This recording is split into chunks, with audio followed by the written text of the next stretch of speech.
mga hayop na hunyangong ito. Hoy! Teka naman. Ay, sorry po! Well, sa panahon ng halalan, of course, andyan na naman itong ating mga kagalang-galang na mga mambabatas na Naka-costume pa nagpapanggap yan. pa ng mga magbubukid. Oo. Meron pa silang mga tuwalya sa kanilang mga balikat. Magpapa-video tsaka photo-photo yan kasama ng mga farmers. Yes. At mangangako na naman ng mga yan. Ipaglalabang ko ang mga magsasaka. Yes. Tututukan ko ang importasyon. Itong mga hayop na hunyangong ito. Hoy! Itong importasyon ng bigas na to, noong pa ito, kay Kiko Pangilinan, natigil na naman ang hearing niya. Wala namang ginawa DA eh. Yung Bureau of Plant Industry, yung pa rin taong yun ang in charge. Magmula noon hanggang ngayon. Hindi ba? For Diyos por Santo, talaga naman baby girl. Si Ginoong Jason Kainglet po mga kapatid, ang ating pong kakausapin dito po sa kinakaharap na problema sa sektor po ng agrikultura. Go ahead, Cha. Good morning po, Sir Jason. Good morning po, Sir Ted at Miss Chacha at sa lahat po ng nanonood sa kanilang programa. Oh, ito nga po, Sir Jason, may announcement si Agriculture Secretary Francisco Chu mismo na posible nga daw pong umabot sa 62 pesos per kilo ang presyo ng bigas kung mananatili din daw pong mataas yung presyo ng fertilizer. At kung hindi gagamit ng alternative fertilizers, ito pong ating mga magsasaka. Gaano po ba kaseryoso itong babala ng DA na talagang aabot sa 62 pesos per kilo ang presyo ng bigas? Realistic po ba yan o medyo mataas ang projection o baka kulang pa? Ano pong tingin nyo? Yung pahayag po ni Secretary Laurel, kahapon po yan, may hearing sa Senado, yung Protect, para dito sa oil crisis. Meron kasing kulatila yung sinasabi niyang presyo na 60-62. Yun po kasi sa tingin namin ay kung hindi maibibigay yung sinasabi nating dapat suporta sa mga magsasaka. Totoong tataas po yung production cost ng farmers. Banggit nyo ka kanina, Miss Chacha, sa fertilizer pa lang, ang dagdag na gastos ng isang magsasaka sa isang hektarya na gumagamit ng 10 bag na abono ay between 12,000 to 14,000 per hektar. Yun po ay sa fertilizer pa lang. Yung sa patubig niya para yung sa kanyang paghahanda sa pagsasaka, ang idadagdag niya is between 10 to 12,000 per hektar. Sa dalawa pa lang po nasangkap mo sa pagsasakan, sa paghahanda sa pagtatanim ng palay, aabot ka agad ng 30,000. Kung ang iyong current na production cost, ito po sa per hectare, para mas madaling maintindihan po ng ating mga nanonood, kailangan ng farmer ng 60,000. Ito yung gastos niya bago pa magkaroon ng sigalot sa West Asia. Ngayon po, ang tansya natin, minimum ay plus 30 to 40,000. So, 100,000 per hectare ang kailangan niyang gastusin. Tataas po talaga yung bigas kung hindi mabibigay yung suportang hinihingi natin. Unfortunately, we are 8 weeks into the conflict.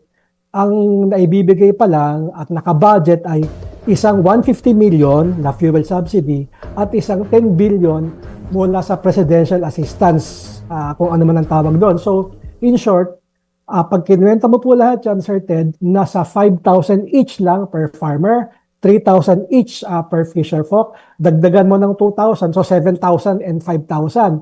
At maliit lamang yung mabibigyan, not even the whole 8-9 million na mga farmers and fisher folk. Mm-hmm. Kaya nag-request sila kahapon, sabi nila, we need an additional 98 billion.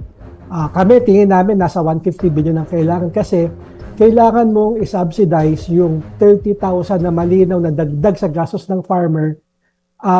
Crucial po kasi, Sir Ted, yung sa transport, naglilinis ka pa ng listahan, yung ibang sektor, pag-aaralan mo, may TWG, critical po yung next 4 weeks sa atin bilang bansa dahil yan po yung panahon na magde-decide ang magsasaka kung siya ay magtatanim pa. Fortunately, pumutok po yung sigalot sa Middle East, sa West Asia, ay after harvest ng palay. Nag-harvest ngayon sa mais. Ibig sabihin, nakaani na tayo, so yung staples natin ay safe until August, September dahil marami tayong stocks, maraming import. Ang sinasabi nating magiging problema natin ay by last quarter of the year kung hindi magtatanim ang ating farmer. Bakit hindi magtatanim? Kasi kita niya, dagdagang kanyang gastos ng almost double. And yet, wala siyang makitang tulong we don't want to call it ayuda kasi hindi naman humihingi ng ayuda ang farmers natin, Sir Ted. Ang hinihingi nila, suporta para makapagtanim sila. Suporta para pandagdag nila sa kanilang gastos sa bukid. Critical po ang next 4 weeks dahil yun ang panahon na magde-decide siya kung susugal pa siya sa pagtatanim o hindi. Kaya yung 62 pesos po na bigas na sinasabi kahapon, maraming kunatilya. Kami, kapag hindi binigay ang dapat ay ibigay sa farmers, baka wala tayong pag-uusapang 62 pesos dahil walang local na bigas aanihin etong cropping na to. Kung hindi assured, hindi encourage ang ating farmers na magtatanim pa po siya sa next cropping season. Specific lang natin muna dito sa puntong ito. You're talking about rice farmers ba? Rice and corn, Sir Ted, kasi Rice and corn, I'm sorry. nagkataon talaga na bagong harvest. Yung vegetable, ganun din. Ang problema natin, di ba, sobra-sobra dahil hindi na ilalabas ng traders yung yung kanilang ani. So, panahon talaga ng harvest ngayon, they should have given us ample time. Kumbaga, sinuswerte pa tayo dahil ito ay maghahanda pa lang ang farmers natin, kakaani lang. So, hindi natin pinoproblema yung next 2 to 3 months ng ating pagkain dahil meron tayong fresh harvest at meron namang import. So, ang poproblemahin talaga natin starting last quarter kasi doon tayo ha-harvest sa itatanim natin in the next 4 to 5 weeks po. Kasi nga po, ang cycle po ng mga farmers natin po, ito pong Abril na ito, kung kayo po iikot din sa mga lalawigan, doon sa mga taniman po, ito yung mga pagkakataon, may nakikita kayo sa gitna ng palayan, di ba? Yung merong mga thresher. Ngayon po yun Itong Abril, papasok po ito ng Mayo. And then may kaunti pong break, pagkatapos papasok ng tag-ulan, yun po yung taniman. Di po ba? Ano po, sir? Ka-Jason, no? Tama po. Tama po. Kasi nga, ito yung ating po kasing bansa, ito yun Kumbaga, ito yung disenyo ng nature sa atin, girl. So itong pagdating ng supposed to be rainy season, ito na po yun, yung taniman po natin. Ito yung sinasabi niyang critical. Sige, yung pong binabanggit nyo ng mga kahit papaano po, tulong, yun usapin po ng fertilizer. Yun din po ang sabi din po sa amin nung amin nakakausap na farmer, yung abono na pagkamahal-mahal. Paano kaya makakatulong dyan ang gobyerno, ang DA particularly, sa abonong ito? Na una, ang source natin, ang ginagamit na lagi yung urea, na imported. Paano kaya ito? Ano pong inyong input dito? Ang farmer, willing silang mag-blend kasi ibig sabihin meron kang organic, hindi yung urea at merong urea. Ang problema po ngayon, Sir Ted, kapag ipipilit mo na lahat organic, kung baga ang magsasaka, hindi siya sanay sa ibang brand Tayo, di ba? May kape tayong gusto, meron tayong gustong pagkain. Kapag hindi, kumbaga, hindi ka pa komportable, ayaw mong gamitin. Kasi ang punot dulo natin kasi kung kikita ang farmer, pwede siyang magsugal sa ibang abono pero same yield ba ang ma-harvest niya? Yun lagi ang tanong sa kanya kung kikita siya, well and good. Kaya lang, ang sinasabi po natin yun, mahirap i-impose ka agad. Nagkataon na talagang non-organic ang ginagamit natin. Ibig sabihin, fuel-based siya. Pwede sana dahan-dahan. Huwag kagyat na ipilit. Kasi nga po, baka hindi naman makaani ng tama, lalong magka-doble-doble ang problem ng magsasaka. At meron pang isang elemento, Sir Ted, na bumungad sa atin early this month, yung sinabi ng Pag-asa na malaki ang possibility, 80%, ng El Nino. Maraming lugar na ngayon ang nagdeklara ng talagang tuyong-tuyo sila. Kaya yung intervention talaga, dadagdag yan. Kung tuyo ang lupa mo, that would mean more water pump ang kailangan mo para makapagpatubig ka sa iyong sasakahin. So, 2-3 dagok po talaga ang kanya kakaharapin. And sabi nyo nga, critical talaga itong next 4 weeks para makapag-decide ang farmer. Kung meron siyang nakikitang suporta, magtatanim siya. Kung wala siya nakikitang suporta, magtatanim siya pero mainly sa consumption niya. Hindi na talaga para ibenta kasi talagang sobrang laki po. Ang sabi nga natin, this is beyond COVID. Yung COVID, logistics lang ang problem. Ito ngayon, bukod sa logistics, napakataas po ng presyo at tataas pa. Kasi bumaba nga yung diesel 3 weeks, pero next week, ang sabi, another 15 to 20 pesos na dagdag. Kaya mahihirapan talaga ang farmer kung wala siyang assurance, Sir Ted, Miss Chacha, na merong suportang darating sa kanya. Okay, kamo sa hearing ng Senado ito nga kasi humihingi ng dagdag na pondo ang DA. So ito ay urgent matter ngayon na kailangan agad desisyonan at yung pong paglalabas ng pondo at distribution ng pondo. Tama po. Sabi natin, kahit yung listahan may problema, nakita natin yung problema sa mga TNVS, mali-mali yung listahan. Yung sa farmer, ganun din, certain talagang matindi. And again, sinasabi natin, merong strict requirement na marami ka agad ang naetsa pera. Halimbawa, yung sa RSBSA, yung sa fuel subsidy, ang kategorya niya, dapat may traktora ka. Hindi naman lahat ng farmer may traktora. Yes, ang patakaran po sa kanila yun, ang hiraman.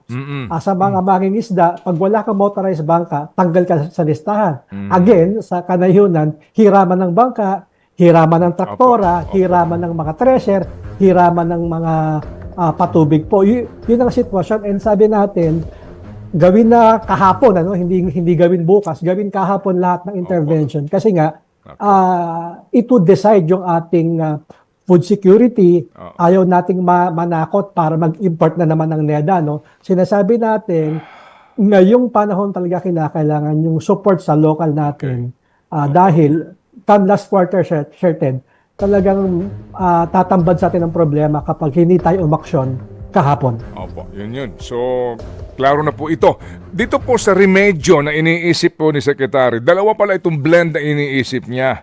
Kasi nga po, expected na magkakaroon tayo ng short sa ating local production and also, expected po yung pagtaas sa cost din ng importasyon, Dahil po sa dollar and so many other factors, ang sabi niya, para daw ho natin ma-control yung presyo po ng bigas, magkakaroon siya ng blending. Halimbawa daw po, 70% local, 30% daw po yung imported, or vice versa, etc. Para daw ho yung bigas maging affordable kasi mas mahal ang local kaysa dun sa imported. And meron pa siya sinasabi na 50-50 corn and rice. Paghahaluin daw po, ibebenta para ho doon sa mga mas murang presyo po ng bigas na may halong mais. Nakakain na ba kayo ng mais na sinaing? Ako nakakain na po ako niyan at marami po dyan nagtatae. Sa hindi po sanay, ang sikmura sa mais na ginawa pong sinaing. Go ahead, sir. Tama po. May mga lugar naman tayo, mostly sa South po, na talagang ginahalo na yan. Again, ang kailangan talaga natin masanay. Kung hindi masanay, talaga magiging problema. Yung certain sa blending sa import, mismo ang mga importers nagsabi, despite all the pagtaas ng fuel, ang landed cost ngayon, would you believe, 30 pesos pa rin, hanggang 32. Ibig sabihin, kung kaya mo talagang, kumbaga, paluin itong importers, they can sell at 45 pesos eh. Ngayon nga, pinag-iisipan pa rin for the past 2 months na, mag-i-impose pa rin ng MSRP sa imported rice at 50. Pero kahapon sa hearing, malinaw, maximum na yung 35 landed cost. Ibig sabihin, importers can sell at 45 kung talagang, kumbaga, ay meron tayong regulation. Kasi again, yung pag-i-import certain ay hindi right. Ang pag-i-import ay privilege yan. Ibig sabihin, wala kang kahirap-hirap. Kumita ka na for the past 2 years na ibebenta mo ng 60, 65. Ngayon naman, baka pwede na talagang magigpit tayo kung ang landed cost ay 32 to 35, 45 certain, maibebenta. At yung import na yan ang tutulong talaga para mahila mo yung local price. Unfortunately, ang import sumasabay lang sa local price in the last 2 years. Pero this time sana, magkangipin ang mga regulatory agencies para talagang mahila pababa ang local. At the same time, hindi siya dapat maging Pandora's box again para tumingin na naman ng NEDA. O sige, mas mura pala import. Mag-import tayo. Dapat hindi ganun ang mindset. Ang mindset ay tulungan natin ng local. Kasi at the end of the day, mas malaki ang problema natin, certain, kapag we would be dependent again sa imports for our staple needs po. Oo, kasi nga din, bagamat mas kakaunti ang ating dapat po na kailangan na import, kasi nga po sa volume na po natin, nandun tayo po sa higit na 90%, di ho ba, sa ating rice self-sufficiency. Oo, yun po magiging problema ho dito. Pero alam niyo ho, ka Jason, may mga natutuwa din naman sa importasyon, di ba? Kasi yung cornering po of the... Ito na, tumatawa na siya si Jason. May natutuwa din sa mga sitwasyon ng ganito kasi yung BPI, bibigyan na naman po ng sole discretion kung sinong mga anak ng Diyos na mga importer na bibigyan ng pahintulot na makapag-import. Yes, at lumabas na yan sa hearing, Sir Ted, sa last three hearing sa Senate again. Same group of importers, same address, etc. etc. Ayoko na sanang puntahan natin yan. Pero talagang ang short answer, hindi lang natutuwa, Sir Ted. Malaki yung kinikita.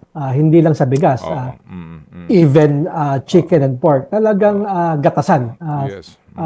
Marami po talagang kumikita. Unfortunately, at the expense sa pawis ng mga magsasaka. Yes. Pero yun nga sa kabilang banda, hindi rin naman nakinabang ang consumer. Yun ang lagi nating sinasabi.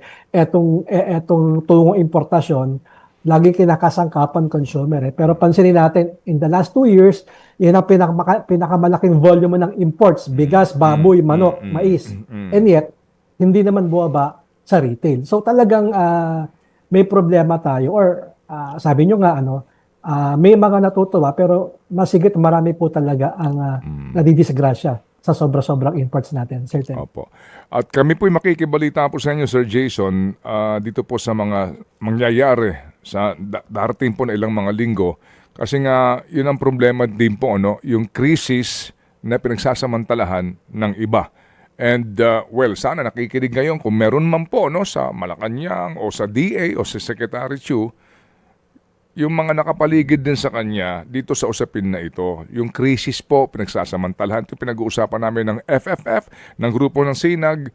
Kasi definitely papasok na naman po yung usapin ng we need to import kasi may problema sa supply. At diyan may grupo lamang na nakakakopo nung majority ng importasyon. Yun ang tumatabo. So, tuwan-tuwa sila, sabi nga ni Ka Jason, pero marami po nahihirapan, lalo na mga farmers. Yan po ang problema dito Ewan ko na lang po kung hindi ba ito nalalaman ng ating presidente. Kasi basic po naman ito, kaya yan po pinaglalaban ng grupo nila Ka Jason noong pa man hanggang ngayon. Tama, Sir Ted. We're really hoping kasi ito ay crisis, ito ay ibang sitwasyon. Sana naman this time sa tulong nyo sa araw-araw na kumbaga ay ating paglalantad at paghingi ng saklolo o kahit man lang request mabago naman ang mindset this time. Let's work towards yung talagang nangangailangan ng tulong. Hindi lang transport, higit sa lahat, Sir Ted. Etong ating rural population, ang magsasaka at mangingisda. Sila yung hindi nakikita kasi may nabibili ka pa sa palengke. Pero yung suffering po ay masigit sa transport and other sectors sa urban centers. And yun minamaliit yung sitwasyon. Lahat talaga naghihirap. Pero kung meron talagang baon na baon, ito po yung ating mga magsasaka at mangingisda sa panahon ngayon, Sir Ted. Ramdam po namin ito, Mr. Kainglet, at kami po kaisa po ang aming pong programa, ang aming himpilan dito po sa advokasiyang ito. Makikibalita ho kami ulit sa napaka-importanting isyong ito. Salamat po, Ginoong Jason Kainglet. Salamat, Sir Ted. Salamat, Ms. Chacha, at sa lahat po ng iyong loyal followers. At magandang umaga po sa kanila. Alam niyo kapansin-pansin na kapag ang pinag-uusapan natin, girl, ay ito na, bigas, agricultural products, problema ng mga magsasaka, ang mga tao nababawasan ng interest. Doon lang sa views mo, live views mo, YouTube man yan, Facebook man yan, hindi, ayaw nila. Parang hindi sila interesado. Yan po ang malungkot din na katotohanan sa bayan na ito.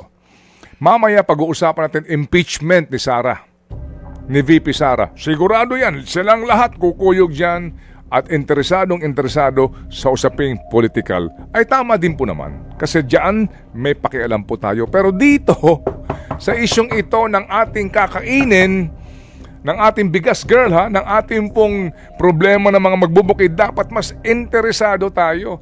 Kasi na naman, para bagang sa panahon po ng tag-init, ngayon wala ka pang pakialam sa level ng dam na pinagkukunan ng tubig. Kapag nagsimula nang wala nang tumutulo sa tubig mo sa iyong gripo, Doon ka magrereklamo. kasama ka na sa magmumura. Oh, doon ka magrereklamo. Tama? Doon ka ngangaw-ngaw. Yes. At Pero ngayon, di mo doon siya ka na problema. magsasabi, anong ginagawa ng gobyerno? Oo. So ngayon, hindi pa kasi umaabot sa 62 pesos ang presyo per kilo. Ah. Pero pag dumating sa panahon na sinasabi kanina ni Sir Jason, saka kayo magrereklamo, saka ito magte-trending, O, tsaka saka nyo sasabihin na, pagtutuunan ba't ng hindi pinag-uusapan pansin. yan? Diba? Ganun po eh. So DDS ka man, DDH ka man, Duterte diehard supporter ka man, Duterte diehard hater ka man. Opo. Pilipino ka ba? Loyalista. Ganyan. Dito may pakialam ka. Oo. Ngayon pa lang po, samahan natin sila. Ito po ang Friends of Our Farmers. Grupo ng SINAG, FFF. Ngayon pa lang sinasabi na ho nila, critical ito. And the government must act and must act dapat kahapon pa. Kasi critical ito. Panahon na po ng pagtatanim. Ngayon, may mga farmers po na nag-aalangan. Kapag nangyari po yan, definitely, mas lalaki ang short mo sa palay. Kaya sinasabi na po ni Ginoong Chu, yung blending, siguro kapag ikay pupunta na sa palengke at napakamahal ng bigas, sabihin sa'yo, eto ho, may mais.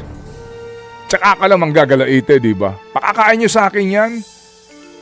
Ito ho yun, ito ho ang problema din sa bayan na ito, yung walang kadala-dala at hinahayaan lang na itong mga taong nagsasamantala sa krisis na ito. Itong importasyon ng bigas na to, noong pa ito kay Kiko Pangilinan, natigil na naman ang hearing niya. Wala namang ginawa DA eh. Yung Bureau of Plant Industry, yung pa rin taong yun ang in charge. Magmula noon hanggang ngayon. Hindi ba? Por Diyos por Santo, talaga naman baby girl.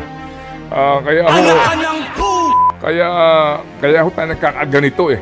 Well, sa panahon ng halalan, of course, andyan na naman itong ating mga kagalang-galang na mga mambabatas Naka-costume na pa nagpapanggap yan. pa ng mga magbubukid. Oo, magko-costume ng farmer yan. Meron pa silang mga tuwalya sa kanilang mga balikat. Magpapa-video tsaka photo-photo yan kasama ng mga farmers. Yes. At mangangako na naman ng mga yan. Ipaglalabang ko ang mga magsasaka. Yes. Tututukan ko Yes. ang importasyon. Itong mga hayop na hunyangang ito. Hoy!